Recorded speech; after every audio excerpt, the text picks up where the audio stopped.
नमो अर्हन्ताणं नमो सिद्धाणं नमो आर्याणं नमो अध्यायाणं नमो लोये सवसाहुरं शुद्धात्मानमनेकान्तं साधुतं मङ्गलं वन्दे सन्दष्टसिद्ध्यर्थं सन्दष्ट्यर्थप्रकाशकम् मंगलम भगवान वीरो मंगलम गौतम गणी मंगलम कुंद कुंदात्यो जैन धर्मोस्त मंगलम सर्वमंगल मांगल्यम सर्वकल्याणकारकम प्रधानम सर्वधर्माणां जैनम जयतुशासनम सर्वव्यापक चिद्रूप स्वरूपाय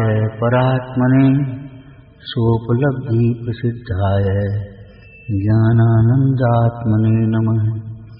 नमोऽर्जुनं वीरं अनंतवर्णानदंसन सहावं मोक्षामि सारं केवल शुद्ध केवली आदाकुमज्ञाने आधामे कंसने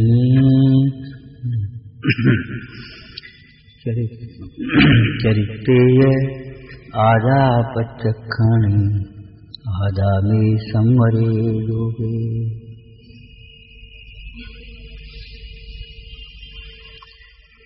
टीका की पहली लाइन बोलो भाई। आत्मा ही सर्वत्र उपादेय है।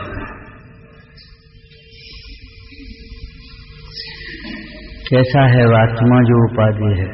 दूसरी पंक्ति, वो आत्मा वास्तव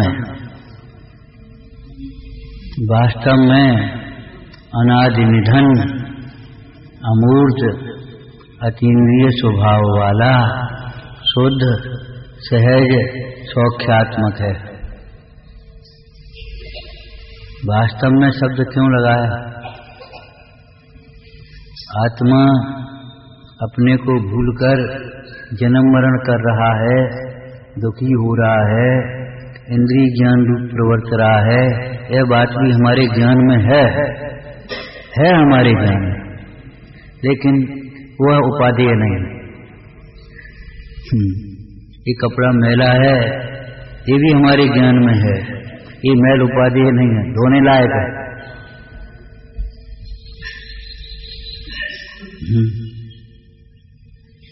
मैले कपड़े को मैला वैसा ही पहनते भी नहीं और फेंकते भी नहीं।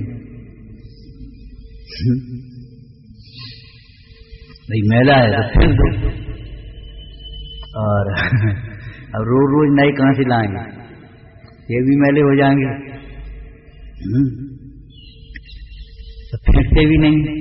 इसका मतलब है हम मैल के काल में उसके निर्मल स्वभाव को भी जानते हैं, और भ्रम से उस निर्मल स्वभाव के कारण ऐसा नहीं कि हम मैल अवस्था को निर्मल मान लें।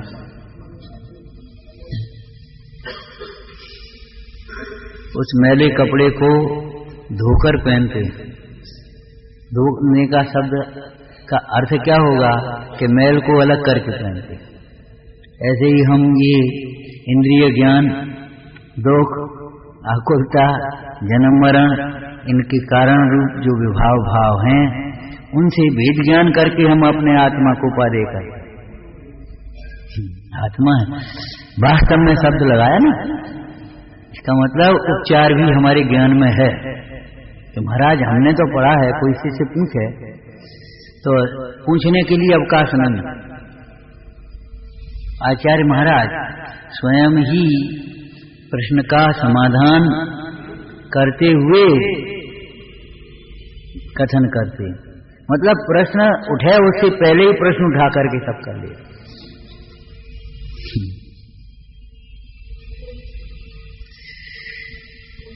इस नियम सार की टीका की ये शैली है। जैसे 38वीं गाथा में भी आत्मा को आत्मा उपादेय है, तो टीका दो भागों में हुई है। एक तो कैसा आत्मा, किसको आत्मा उपादेय है, और एक कैसा आत्मा उपादेय। यहाँ भी कैसा आत्मा ज्ञान में है, और आत्मा ज्ञान में कब आता है, कैसे आता है, क्या स्थिति बनती है जब ज्ञान में आत्मा आता है। माने आत्मा हमारे भी ज्ञान में आत्मा, ऐसा कहने से काम नहीं चलेगा। ऐसे बैठ गए, क्यों, क्या कर रहा है, आप क्या कर रहे हो, हम तो सामायिक कर रहे, मैं भी सामायिक कर रहा। ये बाल बुद्धियों का काम नहीं है। ये समय कैसे होती है तो और कैसे होती है बता, और का नाचते नाचते होती है, घूमते घूमते होती है, खाते खाते होती है। अरे मूल ये बातें नहीं कह रहे। ऐसे बैठने पर भी जब तक अंतर्मुख योग में अपना आत्म स्वभाव नहीं भासता तब तक परमार्थ सामायिक नहीं होती।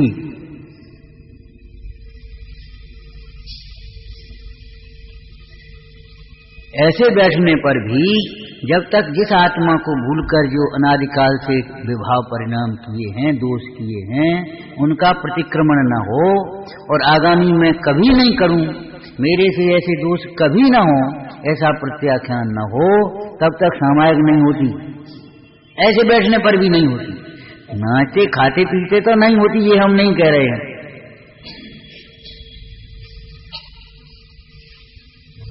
हमने भी कह दिया आत्मा ही उपादेय। आत्मा उपादेय शब्दों में आया है भी तुम्हारी आत्मा। कैसे है मेरे ज्ञान में आत्मा उपादेय है, तो कैसा हूं मैं जब मेरे ज्ञान में आत्मा उपादेय हुआ। ये चर्चा कर रहे, बहुत सुंदर चर्चा है। सहज शुद्ध चेतना रूप से परिणमित जो मैं, उसके सम्यक ज्ञान में सचमुच वह आत्मा है। देखो क्या कहा, कुछ समझ में आया। सहज शुद्ध चेतना स्वरूप परिणमित, कर्म चेतना, कर्म फल चेतना, अशुद्ध चेतना। चेतना माने जिसमें पदार्थों का प्रतिभास हो, ठीक है। अब पदार्थों का प्रतिभास तो हो, लेकिन अशुद्ध चेतना कहलाती है तब तक उसमें कर्म का प्रतिभास होता है, कर्म फल का प्रतिभास होता है, माने उसका ग्रहण करता है। क्यों भैया क्या बात है, कुछ नहीं, मेरी तो बहुत पुण्य का उदय है।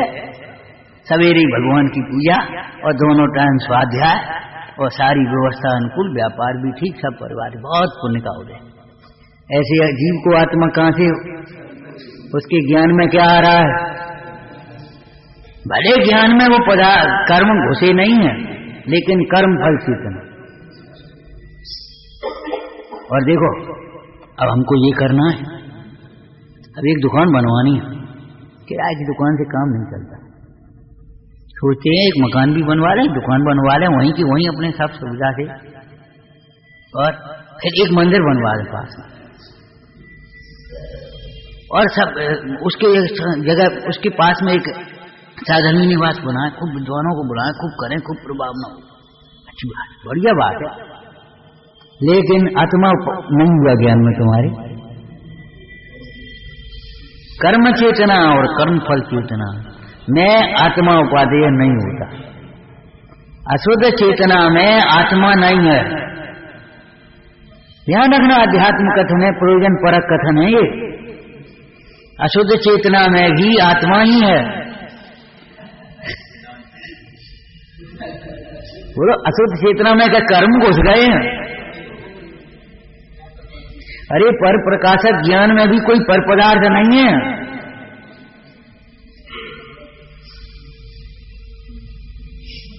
अशुद्ध चेतना में भी व्यापकता से देखें तो अशुद्ध चेतना रूप कौन परिणम रहा है?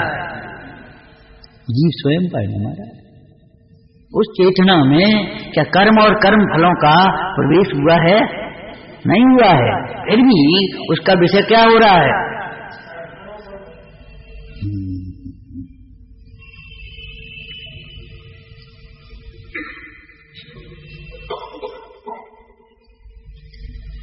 है तो आत्मा, सत्ता की एक ओर से देखा जाए, लेकिन आत्मा नहीं है।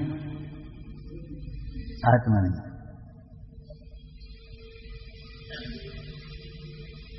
जैसे कोई उल्टा स्त्री हो, उस उल्टा स्त्री को भी अगर पूछा जाए क्यों ये किसकी स्त्री है, तो बोली तो पति की आई है, करें क्या। लेकिन पति उसके हृदय में नहीं है।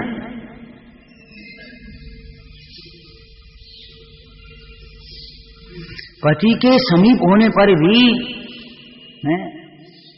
पौराणिक दृष्टांत बोलो, वो यशोदा राजा की रानी, राजा के समीप होने पर भी वो ये सोच रही है कि राजा की आंख लगे और मैं जाऊंगा।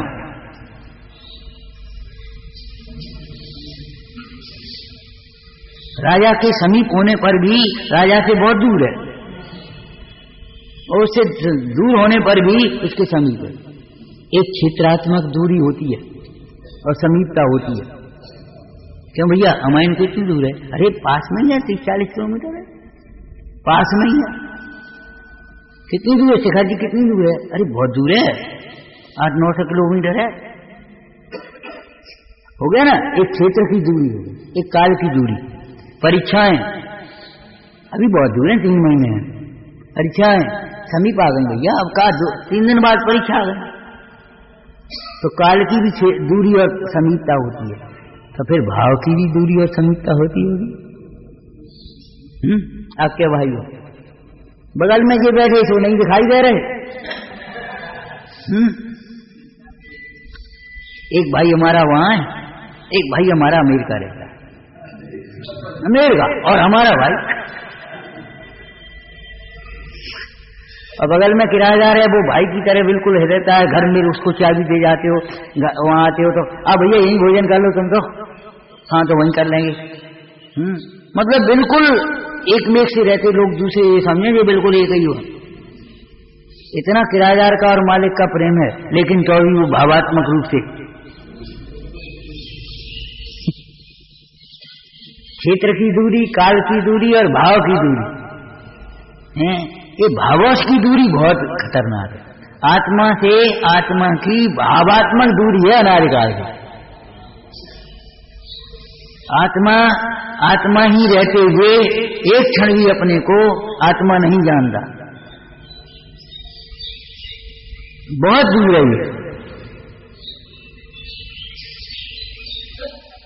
ऐसे समझो कि आप अपने घर के दरवाजे पर जाने के लिए तैयार हो जाओ, पीठ खड़ी करके, घर की ओर पीठ हो गई। अब घर कितनी दूर है, फैला दिया, कहीं नहीं दिखेगा घर, दूरबीन लगा लो वो नहीं दिखे, कोसों घर नहीं दिखाई दिया, और जबकि वहीं घर पर घर की ओर पीठ करने वाला घर से कितनी दूर है, अनंत दूर। चाहे कितनी निगाह फैलाए, चाहे कितना ही दौड़े, कुछ नहीं, बस यह दिट्ठा चितपिट्ठा। अपने आचरण का सूत्र है आचार शास्त्र, जिधर तेरी पीठ है उधर मुख कर, और जिधर मुख है उधर पीठ कर। अब ये पीठ और ये मुंह नहीं है, उपयोग।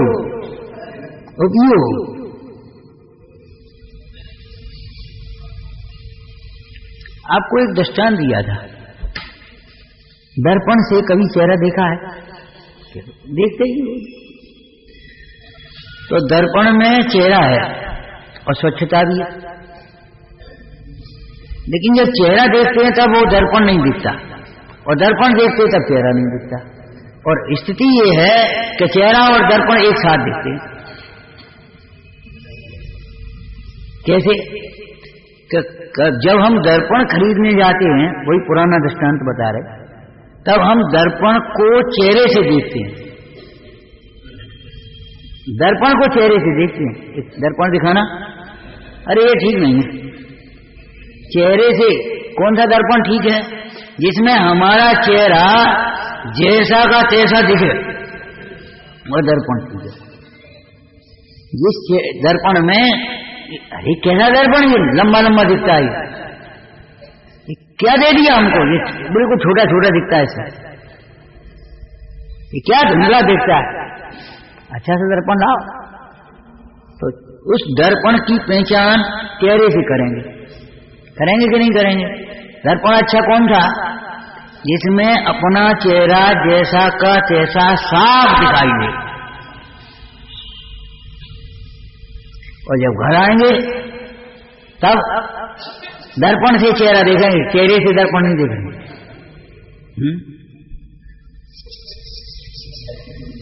हाँ अब ठीक है। कहाँ किया है? माने दर्पण से चेहरा देखा और चेहरे से दर्पण देखा और दर्पण और चेहरा दोनों देखे। चेहरा और दर्पण एक साथ है कि नहीं? और जिस समय दर्पण में चेहरा दिख रहा है उस समय भी दर्पण में चेहरा प्रविष्ट हुआ है क्या? अशुद्ध चेतना में कर्म कर्म फल दिखते हैं, उस समय क्या कर्म और कर्म फल चेतना में घुसे हैं क्या? बिल्कुल नहीं। उस समय भी दर्पण में एक स्वच्छता है, दर्पण ही तो है। विचार करो भाई। मतलब ये है, अब हम दूसरी भाषा कहें जो कई बार कहते भी हैं कि दिखना अलग बात है और देखना अलग बात है। दिखना अलग बात है और देखना अलग बात है। दिखता तो है लेकिन देखते कैसे हैं? चारों ओर से उपयोग को समेटकर एकाग्र करके उसको लक्ष्य करके। मतलब ये है ज्ञान में आत्मा भाषित होते हुए भी, ऐसा कहें अपन, व्यापक रहते हुए भी, व्यापते हुए भी ज्ञान में आत्मा व्याप रहा है कि समय नहीं व्याप रहा? तुम्हारे ज्ञान में क्या व्याप रहा है? भले तुम अपने को क्या कुछ मानते हो, ज्ञान में क्या नाम आत्मा व्यापते हुए भी उसका लक्ष्य नहीं किया, पर की रुचि है और पर का लक्ष्य करता है। ऐसे जीव के ज्ञान में आत्मा नहीं है, ऐसा कहने में आया।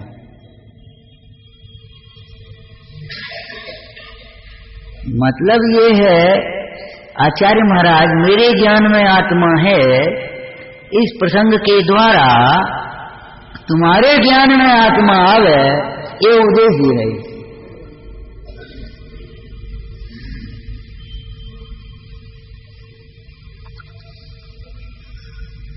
अब कुछ नहीं देख पा रहे। जब यहां उपयोग करें एकाग्र तब दिखे।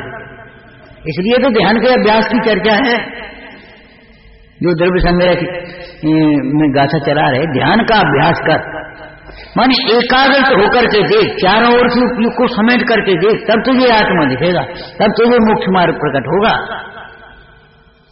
ऐसी ही बातें करता रहेगा इधर उधर करते हुए लक्ष्य को, कुछ नहीं होगा तेरा।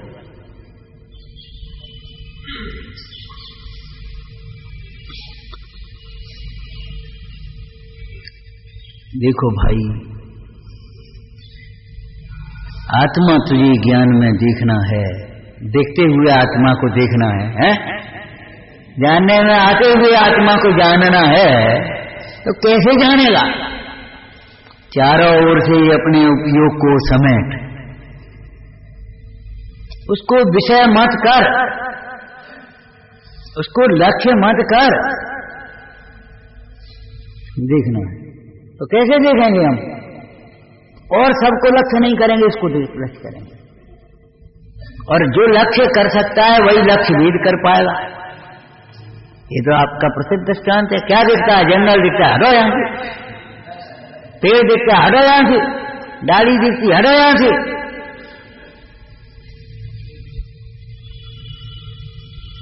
वो ऐसे हिलती हुई, ऐसे वही दिखना चाहिए, उतनी, तब आप लक्ष्य भेद कर पाओ। महाराज, आत्मा तो ज्ञान के साथ तादात्म्य है। प्रश्न उठाया समय सार जी टीका में है। फिर आप ज्ञान के सेवन का उपदेश क्यों देते हो? वो तो ज्ञानमय है ही है। कि ज्ञानमय तो है, लेकिन एक क्षण भी इस जीव ने ज्ञानमय आत्मा देखा नहीं, जाना नहीं, माना नहीं, अनुभव नहीं किया, एक क्षण भी सेवन नहीं किया, जिसको शब्द लिया। तो मेरे ज्ञान में आत्मा है, फिर मेरे भी ज्ञान में आत्मा है, हट यहां से। तेरे ज्ञान में आत्मा है, तेरे ज्ञान में आत्मा होता तो आनंदित होता।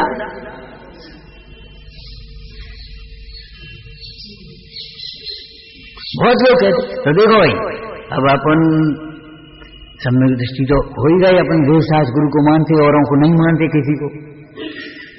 एक भगत जी थे, बहुत पुरानी बात है, करीब 30-35 साल पहले की। एक भगत जी थे, बोले देखो पंडित जी, क्या नाम, अपन देव सास गुरु को ही मानते और किसी को तो मानते पूछते नहीं, जिन शासन देवों को भी अपन नहीं मानते पूछते, और क्या कहें बता, केवल अपने भगवान को। मेरी तो तोषावानी चाहते करो पुकार, जो कोई दुख सुख की कहनी है सब भगवान से ही कहते अपन तो। अब दे ही है हमें तो उन्हीं का भरोसा है, उन्हीं की भक्ति से सारे दुख दूर होंगे। चलो भाई अच्छी और बोलो।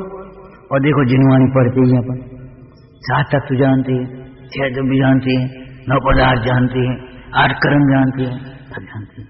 तो देखो सम्यक दृष्टि हो गई, तो सम्यक ज्ञान हो गई। और अपने देखो संकल्प हिंसा वगैरह का नहीं, क्या करते, क्या और क्या करें, यानी कछु नहीं हो गए अब और क्या करें पूछते हो। जो सम्यक दृष्टि हो जाए वो पूछेगा और क्या करें।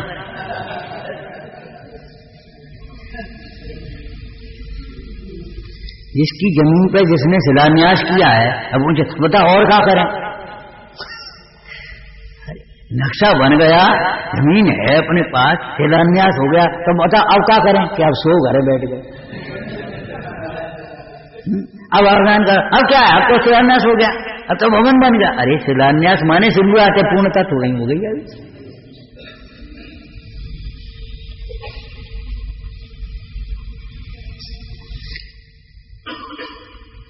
अभी किया ही क्या है, सो कहता अब क्या करें, शिलान्यास हुआ है, अभी किया ही क्या है,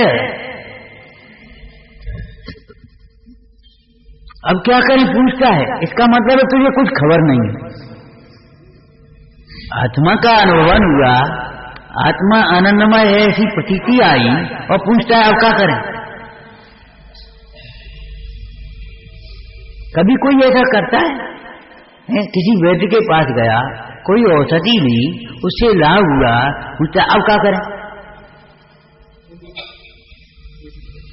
बुखार तो होता रही, थोड़ा थोड़ा बहुत कम हो गया है, बहुत मामूली रह गया है, और वैसे टूटन वूटन भी नहीं, थोड़ी थोड़ी भूख भी लगी, और बता अब क्या करें।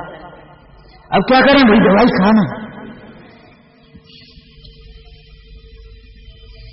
पकड़े रहो उसी वैद्य को, उसी वैद्य को पकड़े रहो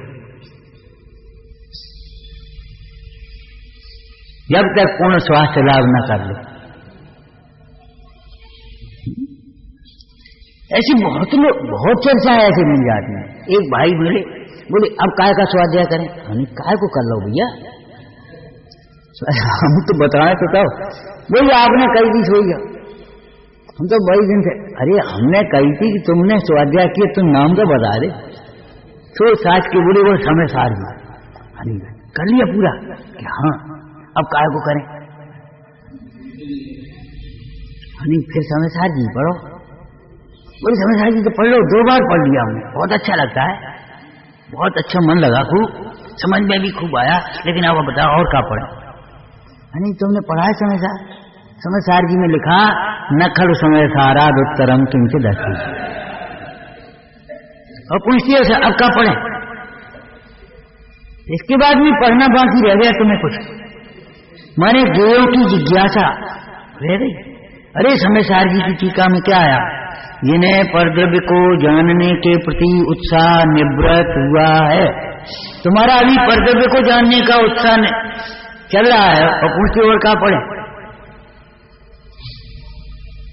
लड़का तो हमको पसंद है, लड़की क्या नाम घर भी पसंद है, सब बातें ठीक हैं, अब और कौन देखना।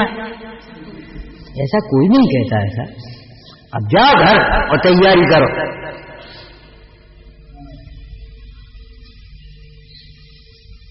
पूछती और क्या पढ़े और क्या करें। तुम्हें अभी करना दिखता है तो आत्मा नहीं दिखता, आत्मा दिखेगा उस दिन करना नहीं दिखेगा। फिर ये प्रश्न नहीं होगा अब क्या करें, फिर क्या दिखेगा बोलो, इस करने की भाषा में बोलो। अपना समस्त कर्तव्य मिथ्या दिखेगा, अपने करने के समस्त विकल्प मिथ्या दिखेंगे, मेरे करने के विकल्प मिथ्या हैं। तुमने कभी भगवान की स्तुति पढ़ी है, करनो कछ न करनते कारज। हाथों से कुछ करना रहा नहीं, कानों से कुछ सुनना रहा नहीं, आंखों से कुछ देखना रहा नहीं। बोलो भाई, करनो कछु न करनते कारज। पूछते और क्या करें, अब क्या करें बोलो। मतलब ये ऐसे लोगों की एक साइकोलॉजी है, वो मानी है, ज्ञानी नहीं है। वो सोचते हाँ भैया तो तुम बहुत धर्मात्मा। वो धर्मात्मा होना नहीं चाहते, धर्मात्मा केवल कहलवाना चाहते। ये भीतर की मायाचार और मान काम करता। और बताओ और क्या करें।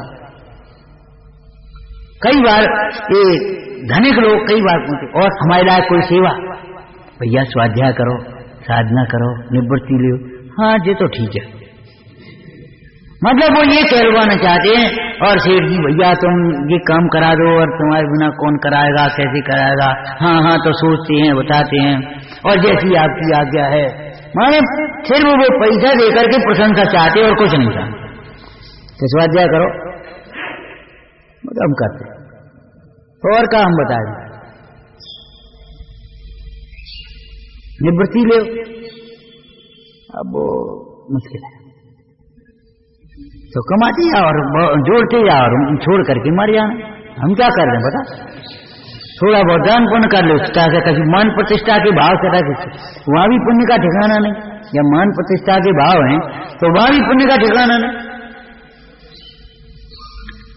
माने संपत्ति के उपयोग की चिंता भी सदुपयोग की नहीं है। संपत्ति के माध्यम से भी अपनी कसाय पूर्ति की चिंता है, संपत्ति के भी सदुपयोग की चिंता नहीं है।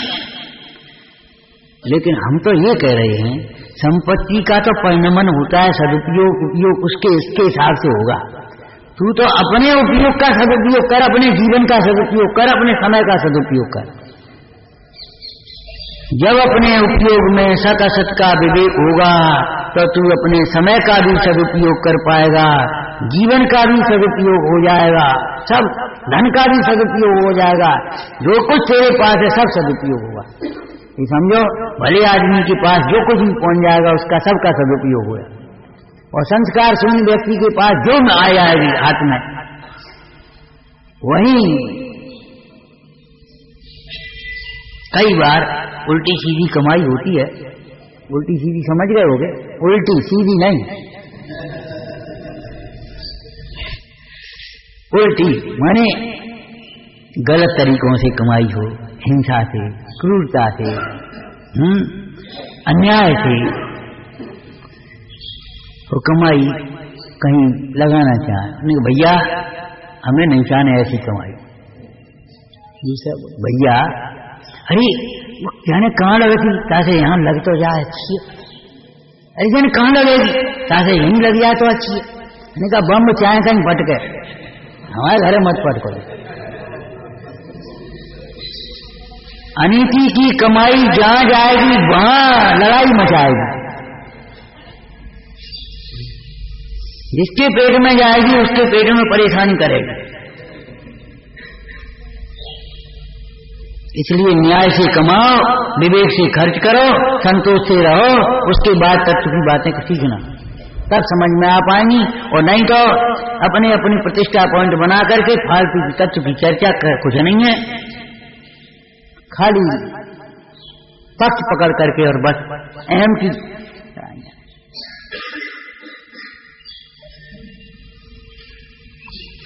सत असत के विवेक के बिना सदुपयोग कर कैसे सकता है। एक सत और एक असत, अब सत में लगाओ तो सदुपयोग हो गया, असत में लगाओ तो असदुपयोग हो गया। ठीक है ना। अगर अपने उपयोग को सत में लगाया तो सदुपयोग हो गया, सदुपयोग जिसको यहाँ कहेंगे। और अगर अपना उपयोग असत कार्यों में लगा दिया तो सदुपयोग हो गया। अपना समय सद कार्यों में लगाया सदुपयोग, असत कार्यों में लगाया विकथादिक में दुरुपयोग हो गया। अपनी संपत्ति सत्कार्य के लिए लगाई, आत्म आराधना में तो जरूरत है नहीं, प्रभावना में परोपकार में लगाई, सदुपयोग हो गया। और असत्कार विषय कथा पोषण में, मान आदि के पोषण में लगा दी,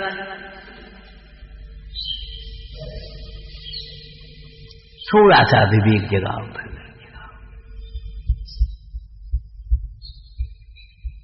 दान निर्देश का में आपने पढ़ा हो, हमें अपनी प्रशंसा का, अपने अभिनंदन का, अपने सम्मान का स्वयं निषेध करना चाहिए। सामने वाला निषेध कैसे करे? आपने ये अवसर हमें दिया, इसलिए हम आपके आभारी हैं। और ऐसा अवसर हमें पुनः पुनः देना, ये भाषा बोलना सीखना चाहिए देने वाले को। देता और कहे सुन कर, और आपने बधारे और आपने ये किया और हम आपके आभारी हैं। हम काहे आभारी? आभारी तो हो।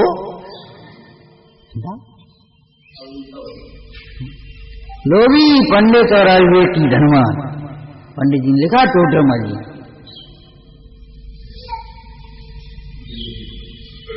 विवेकी है, धनवान होते हैं, निष्प्रही विद्वान होते हैं, वहां ऐसा नहीं होता।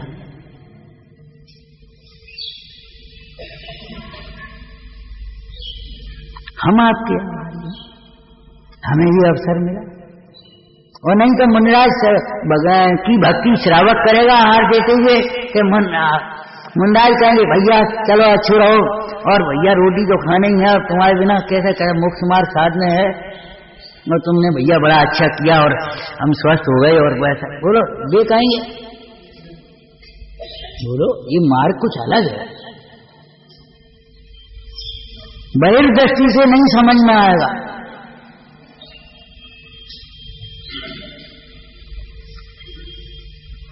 अगर अपना असत कार्यों में, माने असत भावों के पोषण में अगर अपन ने खर्च किया है, इतना स्टेशनरी में खर्च होने लगा, हम बहुत तकलीफ होती है।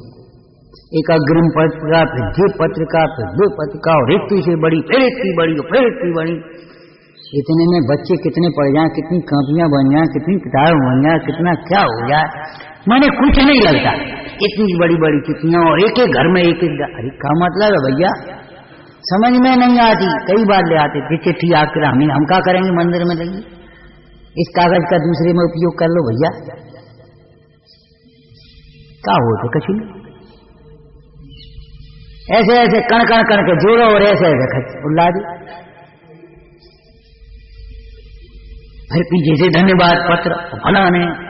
अरे तुम्हारा एक, हमने तो एक चिट्ठी मंदिर की देखी थी पहले, मंदिर में लग गई, सारे पंचायत को निमंत्रण हो गया, बाद बाकी अपने आए गए जिनको जिनसे प्रेम भैया तुम सब जने जो मंदिर की चिट्ठी। अब काऊ को नाम भूल रहे हो तो आफत हो गई, भाई गलती मांगत फिर रहे, फिर दूसरी छपाए रहे। हाँ कितना माने, कितना भगवान जिनेन्द्र का मार्ग तो भैया है, ये तो सरल स्वभावी हो ताकि घर बहुत समझ, बहुत सरलता चाहिए, बहुत सरलता।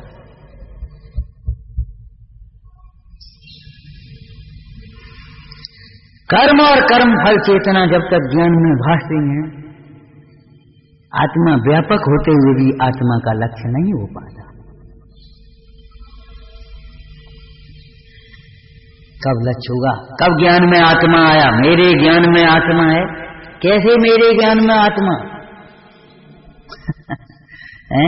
सहज शुद्ध चेतना रूप परिणमित, चेतना रूप से परिणमित जो मैं, उसके सम्यक ज्ञान में सचमुच आत्मा है। जब तीर्थंकर की माता को 16 सपने आते हैं, सवेरे उसका चेहरा कैसा होता होगा, कोई डरावना सपना आए तो कैसा लगता है सवेरे, और कोई अच्छा सा सपना देखें तो क्या है। आज वो ऐसे सपनों देखो, इतना विशाल मंदिर, इतनी विशाल गोष्ठी, इतना विशाल आयोजन और इतने लोग,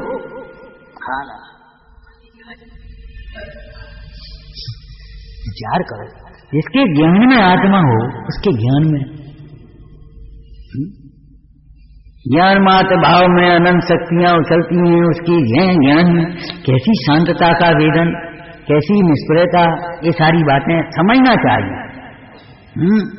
तो कहते मेरे सम्यक ज्ञान में सचमुच आत्मा है, इसलिए मुझे कर्म और कर्म फल बिल्कुल भी हैरान नहीं करते। असत विभाव हमारे ज्ञान में भास रहे, जानने में आ रहे हैं, लेकिन हमें उनकी कोई चिंता नहीं, क्यों? हमारे ज्ञान में आत्मा है। आगे क्या लिखा? पूजित परम पंचम गति की प्राप्ति के हेतुभूत पंचम भाव की भावना रूप से परिणमित। देखो तो, पूजित पंचम गति, हाँ, पूजित पंचम गति की प्राप्ति की निमित्त नहीं, अंतरंग, वास्तव में हेतुभूत अंतरंग कारण रूप पंचम भाव की भावना। तब तो कहा पंचम भाव के रहते हुए हमें पंचम गति की परवाह नहीं है। क्या करें? पंचम भाव, पंचम गति इस काल में होती नहीं। अरे पंचम भाव तो है। पंचम भाव की आराधना करने वाले ज्ञानी साधकों को, साधक में श्रावक और मुनि दोनों आ गए, साधकों को पंचम गति का विरह नहीं सताता।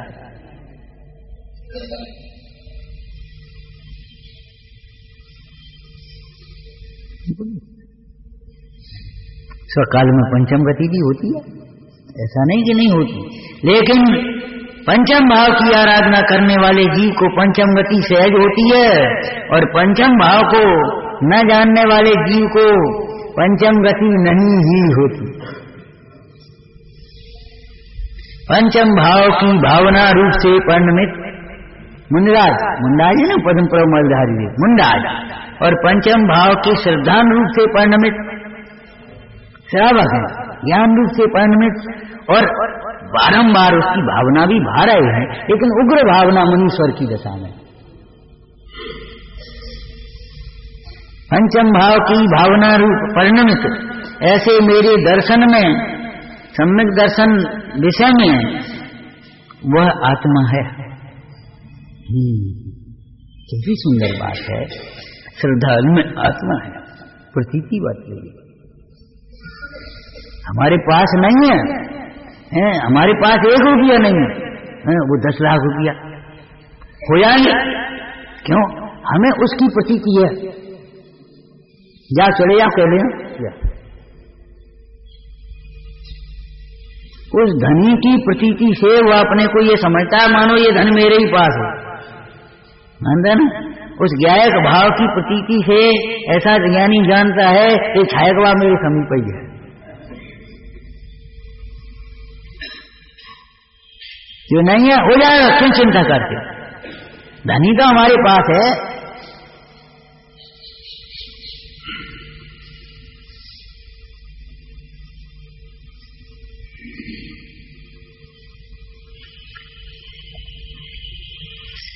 सम्यक दर्शन में मेरी आत्मा प्रतीति है, मैं आत्मा हूं।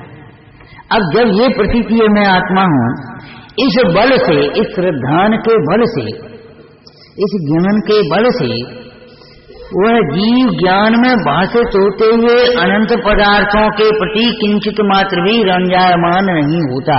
अष्टपाद टीका में क्या लिखा? सम्यकदर्शी स्वर्ग में इंद्र हो गए जाकर, और इंद्र पद में वहां किंचित मात्र भी रंजायमान नहीं होता।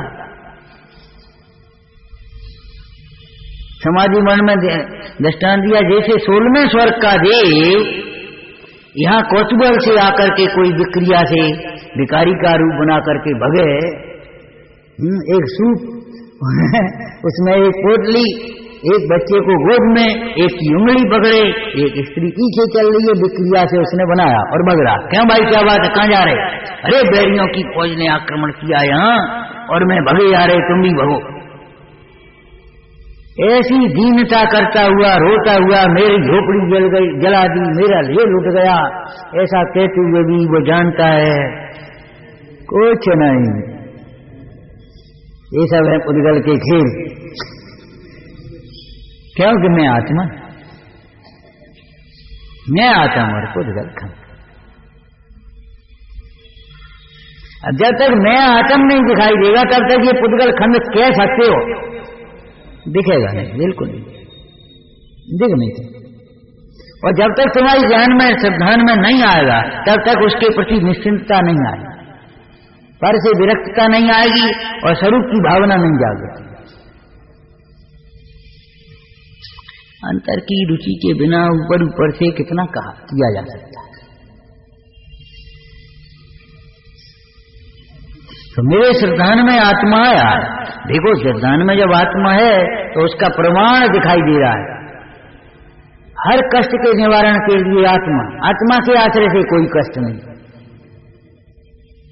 कोई अलग से इंतजाम करके नहीं चले, बस अकेले चल रही है। अब ठंड लगेगी तो आत्म ध्यान करेंगे, गर्मी लगेगी आत्म ध्यान करेंगे, आहार के आत्म ध्यान करेंगे, अंतराय होंगे आत्म ध्यान करेंगे।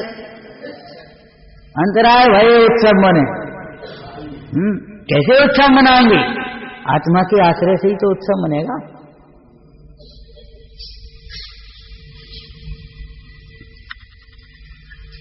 टीका में कैसी सुंदर सुंदर चर्चाएं हैं। साक्षात निर्वाण की प्राप्ति के उपाय भूत, अभी सम्यक दर्शन सम्यक ज्ञान की चर्चा की, अब चारित्र की करेंगे। तो साक्षात निर्वाण प्राप्ति के उपाय भूत निज स्वरूप में अविचल स्थिति रूप सहज परम चारित्र परिणति वाला जो मैं,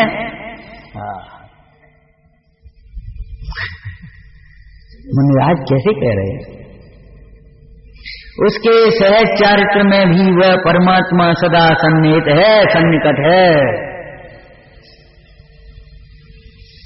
आत्मा आत्मा आत्मा आत्मा आत्मा, ऐसी दृढ़ भावना का नाम ही तो चारित्र है। ऐसी अविच्छिन्न धारा का नाम ही तो चारित्र है।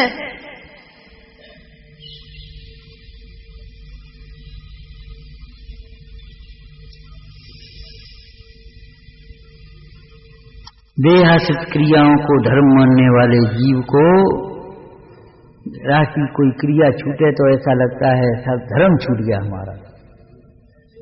लेकिन ध्यान रखना, धर्म धर्मी के बिना नहीं होता। आत्मा भूलता है तो धर्म छूटता है, आत्मा नहीं छूटे तो धर्म नहीं छूटेगा। देह छूट गया तो भी धर्म नहीं छूटेगा। धर्म का आधार धर्मी है, शुद्धात्मा है। धर्म का आधार देह नहीं।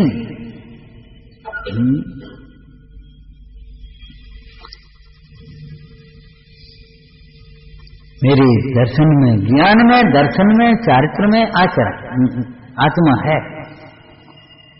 दर्शन पूर्वक ज्ञान, ज्ञान पूर्वक दर्शन, ये क्या मतलब हुआ? तत्व सूत्र में आया ना, सम्यक दर्शन ज्ञान चारित्राणी मुख्य मार्ग। प्रश्न महाराज, सम्यक दर्शन पहले कहाँ गया? पहले ज्ञान होता है तब तो प्रतीति होती है।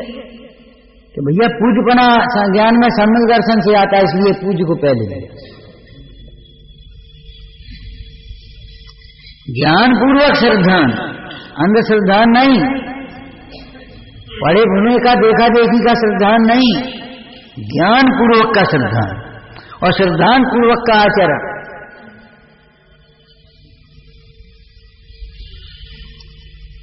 और तत्वीय मयू अप्पा,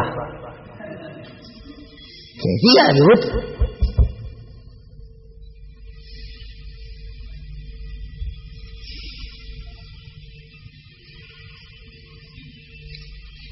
उसके सहज चारित्र में भी वह परमात्मा सदा सन्निहित है। आगे कहते हैं प्रत्याख्यान। वेद विज्ञानी, देखो काय का प्रत्याख्यान? अवेद बुद्धि का। अनादिकाल से पर द्रव्यों में अवेद बुद्धि हो रही है, और अवेद बुद्धि जब तक रहे तब तक काय का प्रत्याख्यान, काय का त्याग? देह को अपना मानने वाला त्यागी कहां हुआ? देह में अपनत्व का त्याग, यहां से ही तो त्याग का प्रारंभ होगा।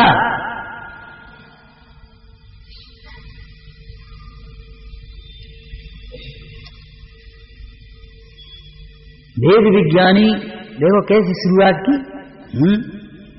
पर द्रव्य से परांगमुख, देखो कैसा कारण कार संबंध। वेद विज्ञानी पर द्रव्य से परांगमुख, पर का ज्ञान होने का फल पर से परांग मुक्ता है, स्व के ज्ञान का फल स्व सन्मुक्ता है। ये रास्ता तो गलत है, लौटेगा। ये रास्ता है तुम्हारा, उधर सन्मुख होगा।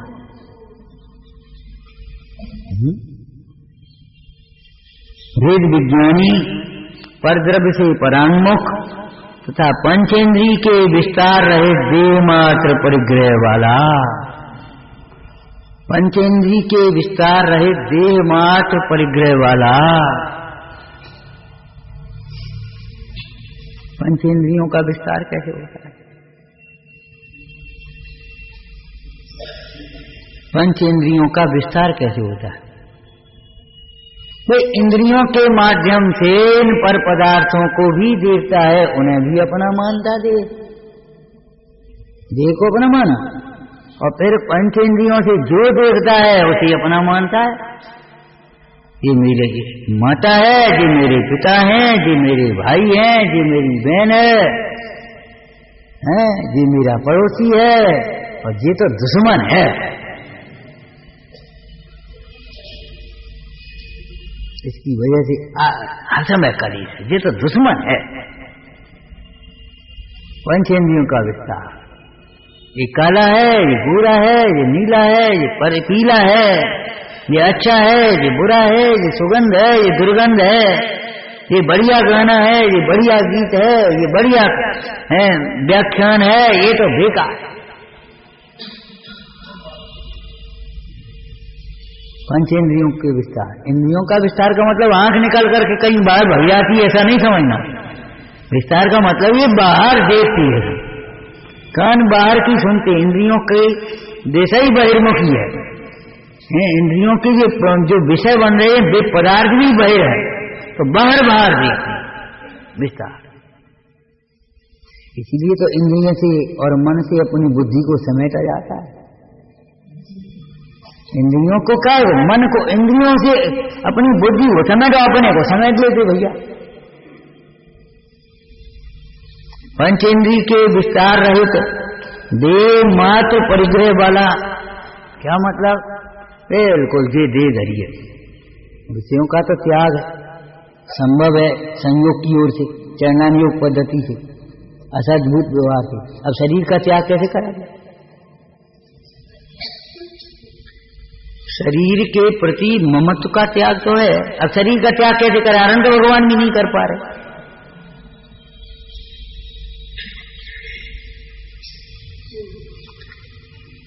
मुनिराज हैं तो शरीर है, अब शरीर का भी त्याग कर लो भाई। जैसे आपने राज्य का त्याग किया, कपड़े का त्याग किया, केस लूट किया, अब शरीर का भी त्याग करो ना, शरीर ही तो पर है।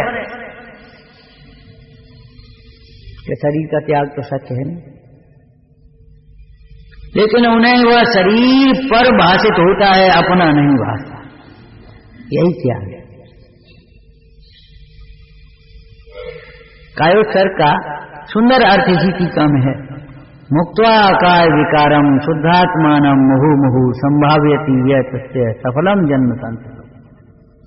मुक्त्वा कायम नहीं, मुक्त्वा काय विकारम, काया के लक्ष्य से होने वाला जो विकार, मन में मीवार, मुझे गर्मी, मुझे ठंड, मुझे दर्द, मुझे भूख, मुझे प्यास, मैं बूढ़ा, मैं ये काय विकार है।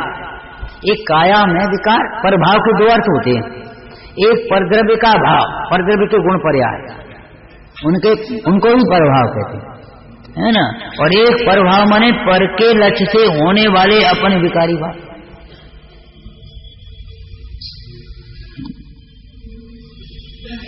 परद्रव्य के भाव और परद्रव्य के लक्ष्य से होने वाले अपने विकारी भाव, वे भी परभाव है।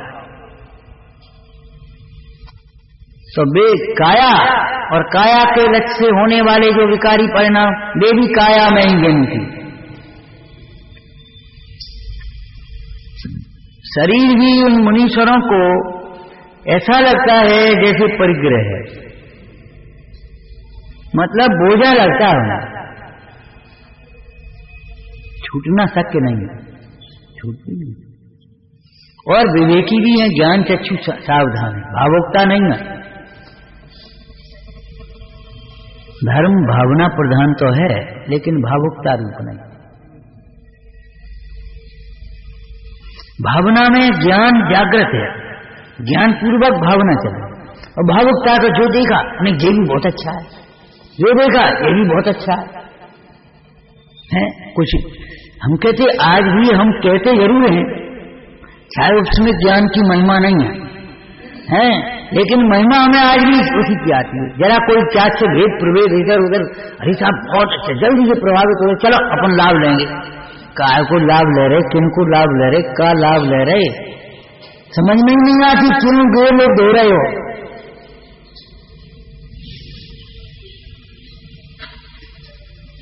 छायो समय ज्ञान के भेद प्रभेदों में, उन कथनों में, उन लुभावनी शैलियों में, विज्ञापनों में झट से विमोहित हो जाते। हम कहते हैं आज अपने इतने लोग बैठे, हम ये कहें ये तुम्हारी ये सीडी वगैरह है ना सब व्यर्थ हैं, बेकार हैं। अरे साहब नहीं, बहुत फायदा होता है उनसे, बहुत लाभकारी है, बहुत। अरे हम किधर से कह रहे, तुम किधर से कह रहे?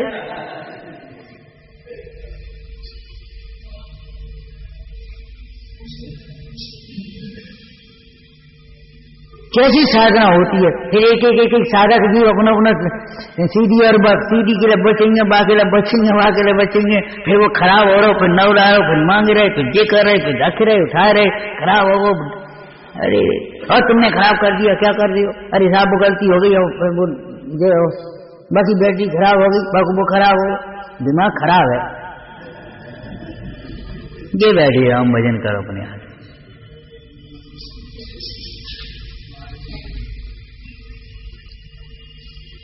कौन भाई ये मान लेगा? जरा सी कोई किया, अरे ये बहुत अच्छा, वहां ऐसा बढ़िया भवन, ऐसा बढ़िया बनाना, ऐसे बढ़िया वो, ऐसी बढ़िया। अरे बढ़िया बढ़िया बढ़िया बढ़िया गेयों में करते करते आत्मा भूल ही गया। इस हाट में 12 बात हुआ, निज घाट में आना भूल गया। चेतन को मिला जब नर्तन तो फिर होश में आना। अपने आराम से पढ़ रहे, बत्ती भी खोल रही तो परे, और मैं ठंड को झोंका, अरे बहुत ठंड है आज, और दीदी सुनते गए, सो गए, भाई कर लो बस, करते सा मान लेते हैं। हम सुनने पढ़ने की वो निषेध नहीं कर रहे हैं, कैसे क्या कर रहे हो, लेकिन हम ये कहते हैं उनके अधीन हमने अपने को ऐसा बना दिया है, उसके बिना हम अपने अस्तित्व को ही स्वीकार नहीं कर पा रहे। हम अपनी साधना को माने निष्प्रही नहीं बना पा रहे, निष्प्रही नहीं रह पा रहे। आज निष्प्रहता सार्थक का लक्षण है। निरीय वृत्ति हवे साधु, निरीय वृत्ति वाला होता है साधु, तब वह ध्याता होता है। द्रव्य संग्रह में निरीय वृत्ति। हम क्या कहें, हमें तो गाथाएं याद नहीं है, सही नहीं छोड़ो मैं कुछ बस इतना याद रहता है, निरीय वृत्ति हवे साधु, बस हो गए स्वाध्याय, अपने बैठे रहते हैं। निरीय वृत्ति हवे साधु, कहाँ तेरी वृत्ति आ रही, तू क्या कर रहा है भाई? ये तो 7 जनों की भक्ति नहीं है, विराधना हो रही है। निरीय वृत्ति हवे साधु, पूरी सुनाना क्या? पूरी तुम आना, देख लीजिए, यही हमारी इतनी पूरी है। क्या करें, सब नहीं है तो नहीं है, नहीं है तो वो नहीं है। इस प्रकार का निरीय वृत्ति हवे साधु।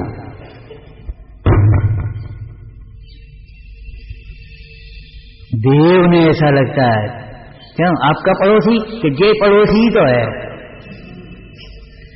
ये पड़ोसी तो है, जैसे तू अपना मन बैठा है, ये पड़ोसी है, ये पड़ोसी तो मैं कौन? हाँ यही तो कह रहे हैं, इसीलिए से पड़ोसी कह रहे बैरात्मा से भी। बैरात्मा को कहा ये पड़ोसी है, तू इसे पड़ोसी समझ करके तत्व को तू अली सुन, अब पूछ मैं कौन हूं? ये पड़ोसी है, ये तो पढ़ाई की है, अब तू अपनी ढूंढ।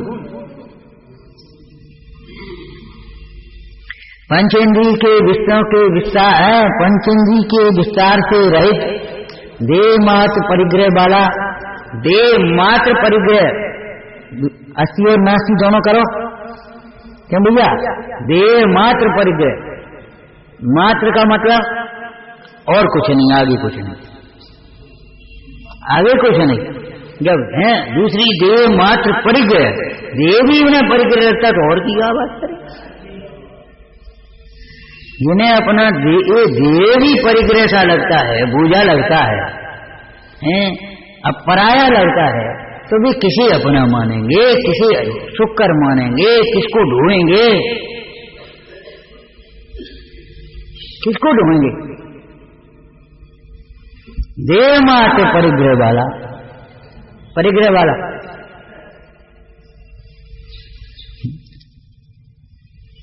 बोलो, परिग्रह है मंदाई की? नहीं है। लेकिन क्या कह रहे? देह मात्र परिग्रह वाले, यही है हमारा परिग्रह जीव का जय। अब इसका उपयोग हम अपनी साधना में करेंगे, आंख का, नाक का, कान का उपयोग अपनी साधना में करेंगे। माने अपनी साधना में इनका उपयोग क्या करेंगे कि इनसे अपनी बुद्धि को समेट कर अपने में लगा, और इनका उपयोग प्रभावना में करेंगे या साधना में तो व्यवहार साधना में करेंगे। माने इनके द्वारा ही आत्मा सुनेंगे, पढ़ेंगे, देखेंगे हैं, और हम अपनी बार बार अपनी भावना को बढ़ाते हुए आत्मा में मग्न होंगे। बस इतना ही। देखो, देह मात्र परिग्रह वाला जो में, उसके निश्चय प्रत्याख्यान में क्या है? वो निश्चय प्रत्याख्यान सो असो पुण्य पाप सुख दुख इन छह के सकल संन्यास स्वरूप है। इसका अर्थ अब नहीं कर रहे, अभी समय हो गया, ठीक है ना? उसमें वह आत्मा सदा आसन्न है, विद्यमान है। इसलिए हमारा प्रत्याख्यान निश्चिंतता रूप है, आनंद रूप है, प्रभुता रूप है। हमारा त्याग निश्चिंतता रूप है, आनंद रूप है और प्रभुता रूप है। अब कोई चक्रवर्ती आएगा सामने तो हमको ये नहीं लगेगा देखो जी इसके पास कितने अच्छे कपड़े, हमारे पास नहीं है, देखो इसके कैसे ठाट है, हमें तो अरे कहां चक्कर में पड़ेगा। कभी ऐसा विकल्प नहीं आया। फिर अबे तो शरीर चल रहा है और अभी तो सब इतना पुण्य है, आगे का होगा, बुढ़ापे में का होगा, हमें चिंता नहीं है। हाँ, हमारा जो त्याग है, हमारे उस त्याग में आत्मा है, इसलिए हमारा त्याग निश्चिंतता रूप है, आनंदमय है और प्रभुता है। अब इस प्रत्याख्यान का स्वरूप माने चार, ये ध्यान रखना कौन से हैं? क्यों भाई? शुभ अशुभ, पुण्य पाप और सुख दुख के त्याग सकल संन्यास रूप है। विचारना इसके अर्थ। सयानंदी शोध स्वरूपी अविनाशी में आत्म स्वरूप, यानंदी शोध स्वरूपी अविनाशी में आत्म स्वरूप, यानंदी शोध स्वरूपी अविनाशी में। अपने जीवन को सादा और सस्ता बनाओ, सादा और सस्ता बनाओ, संस्कृति के अनुकूल बनाओ, साधना के अनुकूल बनाओ। भाई एक विलासता की महंगी महंगी, चाहे वो ड्रेस हो, चाहे प्रसाधन हो, चाहे बाहर की मैं उपकरण हो, उपकरण क्या कहें हम, परिग्रह कहेंगे। उपकरण तो मुंडाज के पीछे कमंडल शास्त्र है। हाँ भाई, ये कलंक हैं, इनके पीछे हमारा बहुत घात होता है। समय, शक्ति, बुद्धि, पुण्य सब बर्बाद होता है। दूसरी बात, धार्मिक आयोजन खूब करो। इतने होते हैं, बहुत होने लगे, ये हमें तकलीफ नहीं है। हम तो कहे अभी कुछ नहीं हो रही भैया, वो 4 विद्यालय खुल रहे, कहाँ हो वो तो इसमें 4 विद्यालय 10 विद्यालय खुल रहे, कहाँ हो वो एक एक पुरंत में एक एक हो। अरे हमारा घर घर विद्यालय हो, हमारे हर घर घर में हमारी तत्व चर्चा घंटे आध घंटे चलना ही चाहिए। मंदिर मंदिर में पाठशाला हो, है जैसे बाहुबली अभिषेक में क्या भावना भाई की, नगर नगर में बाहुबली। बोलो, घर घर चर्चा रहे धर्म की। हम कहते हमें ये नहीं है आयोजन बहुत होने लगे, अरे हम तो ये भावना भाते हैं, दान तपो वीर्यानुष्ठानम नित्य निवासी। पुण्यावाचन में ये आशीर्वचन बोलते हैं, दान तपो वीर्यानुष्ठानम नित्य निवासी। रोज हो गए, खूब हो गए, लेकिन सादगी से धर्म बुद्धि प्रदर्शन की भावनाओं को और थोड़ी सी एक तरह की अयत्नाचार प्रवृत्ति को, बर्बादी को थोड़ी सी मिलजुल करके प्रेम से समझते और समझाते हुए घटाने की कोशिश करते रहो, जिससे हमारे धार्मिक आयोजन हमें भी कुछ धर्म लाभ के निमित्त बने, कारण बने, उनके पीछे कलह विसंवाद न हो और धर्म प्रभावना के भी निमित्त बन जाए। विचारना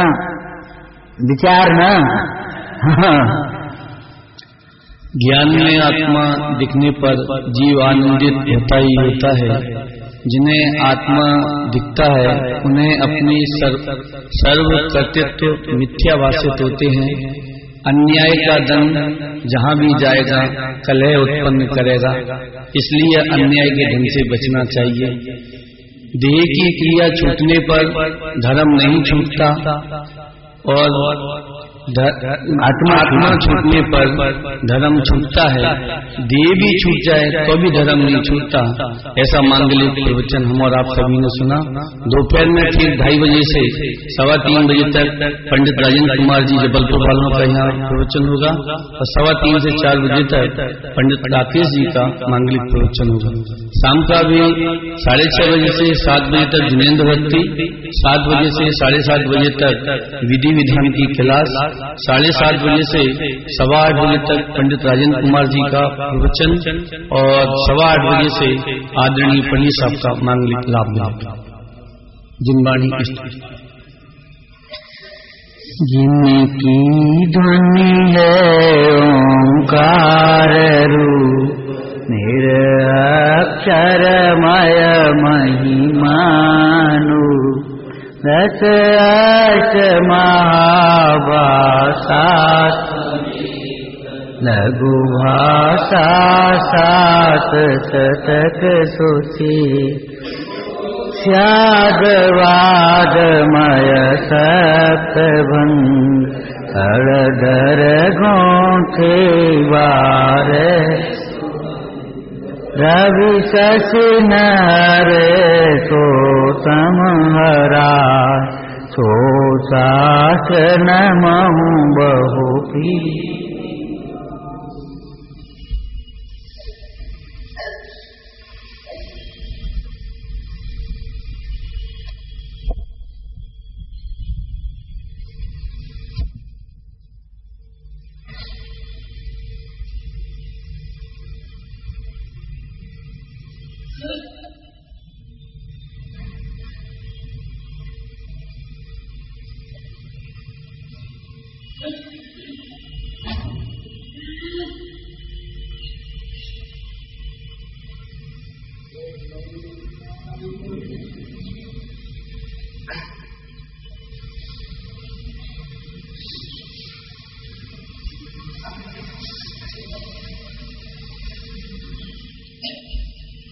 संग जिनवाणी माता की जय, माँ जयेंद्र की।